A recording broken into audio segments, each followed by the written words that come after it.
আজকে একটু সকাল সকাল ঘুম থেকে উঠেছি, তার কারণ আজকে হচ্ছে শনিবার। তো শনিবারে যেহেতু আমাদের নিরামিষই খাওয়া হয়, তাই জন্য ঘর বাড়ি সব কিছু কিন্তু আজকে পরিষ্কার করতে হবে। তো বিছানার চাদরটা খুবই নোংরা হয়েছিল, সেই চাদরটাকে তুলে এখন আমি নতুন যে একটা চাদর পেতে দিয়েছি। তো এদিকে কিন্তু শিলনোড়া থেকে শুরু করে বটি থেকে শুরু করে সব কিছু কিন্তু আমি কলে রেখে আসলাম।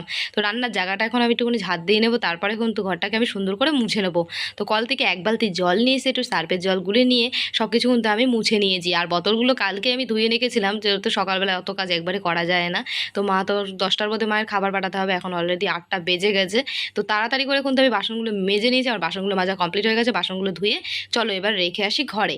তো বাসনগুলো কিন্তু আমি ঘরে রেখে দিয়েছি, আর একটা জুতো ছিল, জুতোটা অনেক দিন ধরে নোংরা হয়েছে, এদিক সেদিক পড়ে যাওয়া হয়। সেই জুতোটাকে কিন্তু একটুখানি পরিষ্কার করে মেজে ধুয়ে রেখে আসলাম। তো জামা কাপড়গুলো এখন আমি কেচে দেবো। তো অনেকগুলো চাদর টাদর বের করেছিলাম, সেই চাদরগুলো কিন্তু কেচে দিয়েছি। তো চলো দড়িতে জামা কাপড়গুলো মেলে দিই। তো সুন্দর করে কিন্তু জামা কাপড়গুলো দড়িতে আমি মেলে দিয়ে চলে আসলাম ঘরের পেছনটা পরিষ্কার করতে। দেখো ঘরের পেছনটা কেমন নোংরা হয়ে রয়েছে, সেই নোংরাগুলো ফেলে দিয়ে এসে কলতলাটা খুব সুন্দর করে ধুয়ে এখন আমি মাথা ঘষে স্নান করে নেবো।